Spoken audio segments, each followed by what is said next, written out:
প্রত্যেক অমাবস্যা রাতে ঠিক রাত 12টা বাজলেই আমাদের বাড়ির পাশে সেই সরু গলিটা হঠাৎ করে যেন বদলে যায়। চারিদিক একেবারে নিস্তব্ধ হয়ে যায়। এমন নিস্তব্ধতা যেন পৃথিবীতে আর কেউ বেঁচে নেই। কুকুরগুলো পর্যন্ত চুপ করে থাকে। যারা সারাদিন চিৎকার করে তারা ওই সময়ে একদম নিস্তব্ধ। আর তারপরে ধীরে ধীরে শোনা যায় ঘুঙুরের আওয়াজ। প্রথমবার যখন শুনেছিলাম ভেবেছিলাম কেউ হয়তো মজা করছে, কিন্তু সেটা 3 মাস আগের কথা। আর আজ পর্যন্ত একদিনও মিস হয়নি। প্রতিটা অমাবস্যায় একই শব্দ, একই সময়, কেউ নেই, কিছু নেই, তবুও শব্দটা ধীরে ধীরে যেন এগিয়ে আসছে ঠিক আমাদের বাড়ির দরজার সামনে। আমার নাম শুভম। কলকাতার একটু বাইরে আমাদের এই পুরনো বাড়িটা। দাদুর আমলের বাড়ি, চারপাশে গাছপালা, সরু গলি আর পুরনো দেওয়াল। দিনের বেলায় খুব একটা লোকজন যায় না, আর রাতে কেউ না। প্রথম দিন যখন শব্দটা শুনলাম তখন রাত ঠিক 12টা বেজে গেছে। আমি পড়ছিলাম, হঠাৎ শুনি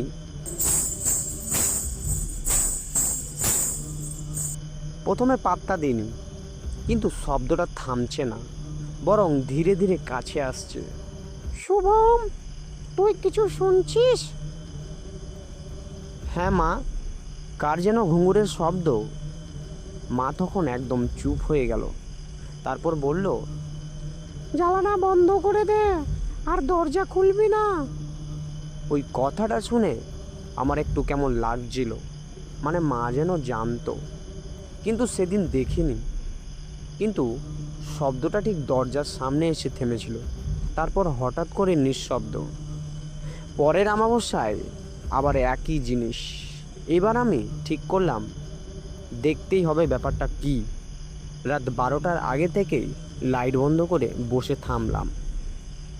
ঘড়ির কাঁটা তখন 12টায় ছিল। আবার সেই শব্দ। এবার শব্দটা আরও পরিষ্কার, আরও কাছে। আমার বুকের ভেতরটা ধকধক করছে। তবুও সাহস করে জানলার ফাঁক দিয়ে উকি দিলাম। দেখলাম কিছুই নেই, শুধু অন্ধকার গলি, হালকা কুয়াশা, কিন্তু শব্দটা ঠিক সামনে। তারপর ধীরে ধীরে শব্দটা এগিয়ে এসে থামলো আমাদের দরজার সামনে। আমি দরজার দিকে তাকিয়ে আছি। হঠাৎ দরজায় কেউ টোকা মারলো। আমার শরীর ঠান্ডা হয়ে গেল। মা দৌড়ে এসে আমার হাত চেপে ধরলো, ফিসফিস করে বলল, কখনো দরজা খুলবি না, যাই হোক না কেন।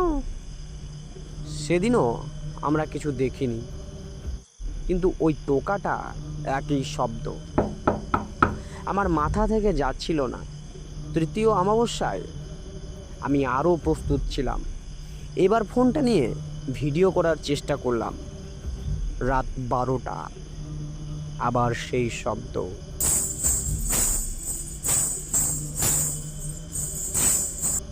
কিন্তু এবার একটা নতুন জিনিস লক্ষ্য করলাম। শব্দটা আসার সময় গলির বাতিটা বারবার জ্বলছে নিমছে, যেন কেউ হেঁটে যাচ্ছে আর তার ছায়া পড়ছে আলোয়। আমি ভিডিও করতে লাগলাম, কিন্তু হঠাৎ ফোনটা নিজে থেকে বন্ধ হয়ে গেল। স্ক্রিন একদম ব্ল্যাক।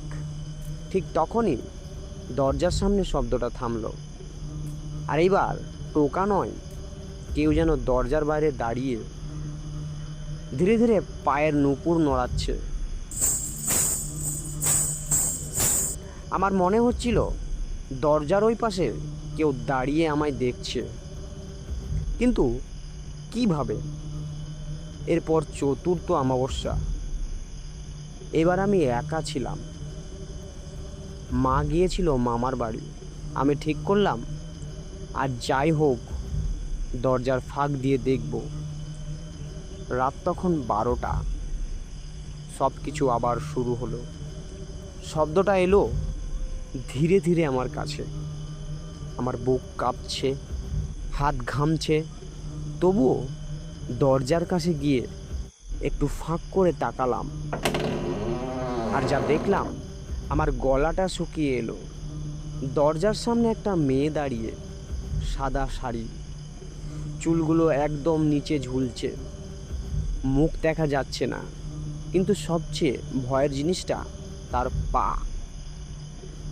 পা দুটো তার উল্টো দিকে ঘোরানো, সেই পায়ে বাঁধা ঘুঙুর। সে একদম স্থির দাঁড়িয়েছিল। তারপর ধীরে ধীরে মাথা তুলল, চুল সরল, আর আমি দেখলাম তার চোখ নেই, একদম ফাঁকা, কালো গর্ত। সে সরাসরি আমার দিকে তাকিয়ে হাসলো। আমি চিৎকার করে উঠলাম, দরজা বন্ধ করে দিলাম। সারা রাত ঘুমোতে পারিনি। পরদিন সকালে মা ফিরল, আমি সব বললাম। মা কিছুক্ষণ চুপ করে থাকলো, তারপর বলল, তোর দাদু আমাকে একবার বলেছিল ওই গলিটায় আগে একটা নাচের মেয়ে থাকতো। মানে? ওকে সবাই ব্যবহার করতো, তারপর একদিন ওকে মেরে ফেলে দেয়। আমার শরীর ঠান্ডা হয়ে গেল। ও নাকি প্রতিটা অমাবস্যায় ফিরে আসে। যার বাড়ির সামনে থামে সে একদিন না একদিন ওকে দেখবেই। তারপর? তারপর সে আর বাঁচে না। আমি হেসে উড়িয়ে দিতে চেয়েছিলাম, কিন্তু সেদিন রাতে আমি যখন ঘুমাতে যাচ্ছিলাম, হঠাৎ শুনলাম। আমি ঘড়ির দিকে তাকালাম, রাত 12টা। কিন্তু সেদিন তো অমাবস্যা ছিল না। আমার গলা শুকিয়ে গেল। ধীরে ধীরে দরজার দিকে তাকালাম, আর এইবার শব্দটা থামেনি, বরং ধীরে ধীরে দরজার নিচে থেকে খুলতে শুরু করলো।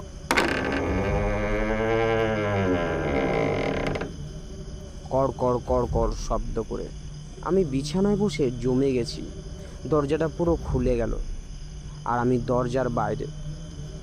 সে দাঁড়িয়ে একদম আগের মতো, কিন্তু এবার সে ধীরে ধীরে ঘরের ভেতর ঢুকতে লাগলো।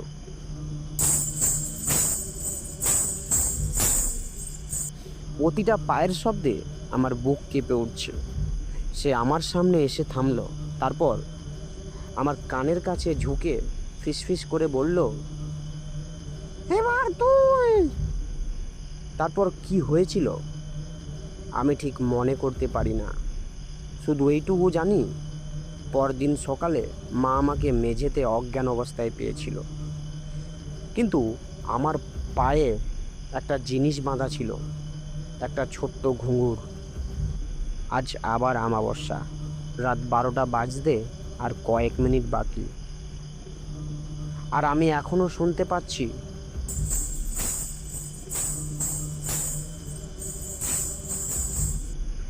এবার শব্দটা বাইরে থেকে নয়, আমার নিজের পা থেকেই আসছে।